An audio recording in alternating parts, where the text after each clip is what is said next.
ஏக்நாத்தின் தேடல். ஏக்நாத் யாத்திரை சென்றபோது அவரது தாத்தா பாட்டி இன்னும் பைதானில் அவரை தேடிக் கொண்டிருந்தனர்.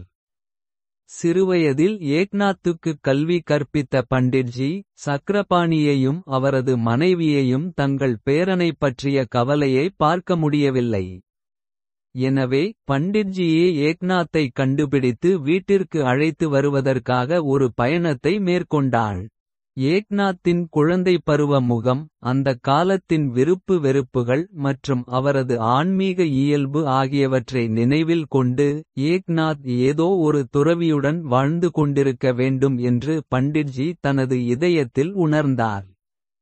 இருப்பினும் இன்றைய காலத்தைப் போல நவீன போக்குவரத்து வசதிகள் கிடைக்காததால் அந்த நாட்களில் பயணம் செய்வது எளிதானது அல்ல.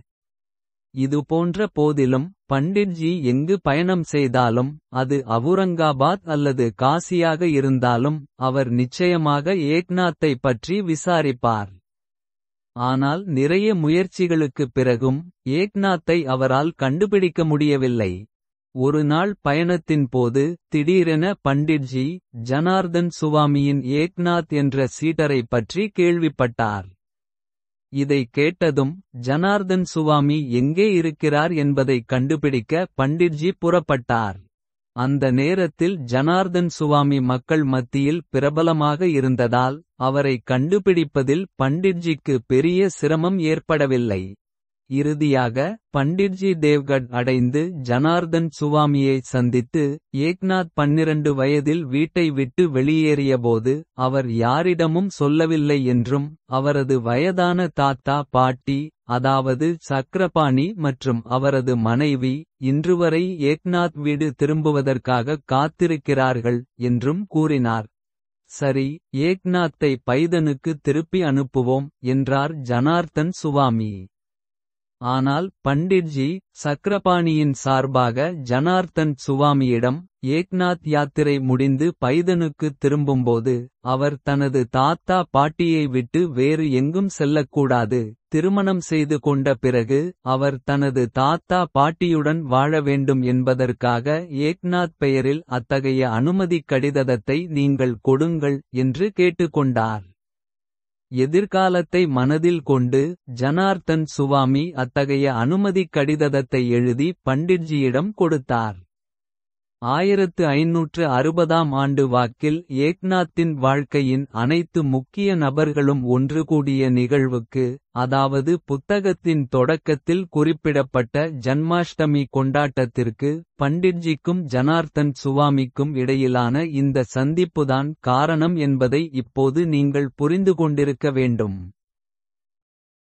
ஜனார்தன் சுவாமியின் எழுத்துப்பூர்வ அனுமதியுடன் பண்டிட்ஜி பைத்தானுக்கு திரும்பினார். ஏக்நாத்தின் தாத்தா சக்ரபாணியைச் சந்தித்த பிறகு ஏக்நாத் முற்றிலும் பாதுகாப்பாக இருக்கிறார். தேவ்கட்டின் ஜனார்தன் சுவாமியின் பாதுகாப்பில் இருக்கிறார். அவரது ஆசிர்வாதத்துடன் ஏக்நாத் ஒரு யாத்திரைக்குச் சென்றுள்ளார் என்று அவரிடம் கூறினார். பண்டிட்ஜியின் மகிழ்ச்சியான பேச்சைக் கேட்டதும் சக்ரபாணியின் கண்களிலிருந்து ஆனந்தக் கண்ணீர் வழியத் தொடங்கியது. சக்ரபாணியும் அவரது மனைவியும் இப்போது இன்னும் சில ஆண்டுகள் வாழ விரும்பினர். இனிமேல் தாத்தா பாட்டியின் மனதில் அவர்களைப் பற்றி எந்த சந்தேகமும் இல்லை. குருவின் அனுமதியை பெற்ற பிறகு ஏக்நாத் நிச்சயமாக பைத்தானுக்கு திரும்புவார் என்று அவர்கள் நம்பிக்கையுடன் இருந்தனர். யாத்திரை முடித்து ஏக்நாத் பைதனுக்கு திரும்பியபோது பண்டிட்ஜி சக்ரபாணியுடன் தனது சந்திப்பை ஏற்பாடு செய்தார். 12 ஆண்டுகளுக்குப் பிறகு சக்ரபாணி தனது பேரனை சந்திக்கிறார். அந்த நாளும் நேரமும் அவருக்கு ஒரு பெரிய பண்டிகையாக இருந்தது. அவரது பழைய உடல் இப்போது மீண்டும் உயிர்ப்பித்திருந்தது. சக்ரபாணி ஜனார்தன் சுவாமியின் உத்தரவு கடிதத்தை ஏக்நாத்திடம் காட்டினார். தனது குருவின் கடிதத்தைக் கண்டவுடன் ஏக்நாத் அந்தக் கடிதத்தை தனது நெற்றியில் தொட்டு படித்து ஏற்றுக்கொண்டார். குருவின் கட்டளைப்படி ஏக்நாத் இல்லற வாழ்வில் நுழைந்து அதே இடத்தில் வசிக்க செய்தார். கடிதத்தை பெறும்போது ஏக்நாத் அமர்ந்திருந்த இடத்தில் அவர் தனது சிறிய குடிசையை கட்டினார். இப்போது ஏக்நாத் பைதனிலேயே வாழத் தொடங்கினார். அவர் தனது மனைவி கிரிஜாபாயுடன் தனது உலக வாழ்க்கையை தொடங்கினார். இந்த வழியில் ஏக்நாத்தும் ஒரு இல்லறவாதியானார். அவர் ஏற்கனவே ஒரு சந்த், கவிஞர் மற்றும் செறிவு தலைவன். இந்த அனைத்து வேடங்களையும் அவர் ஒரே நேரத்தில் வகித்தார். அடுத்த பதிவில் ஏக்நாத்தின் குடும்ப வாழ்க்கையின் ஆரம்பம் கேட்கலாம்.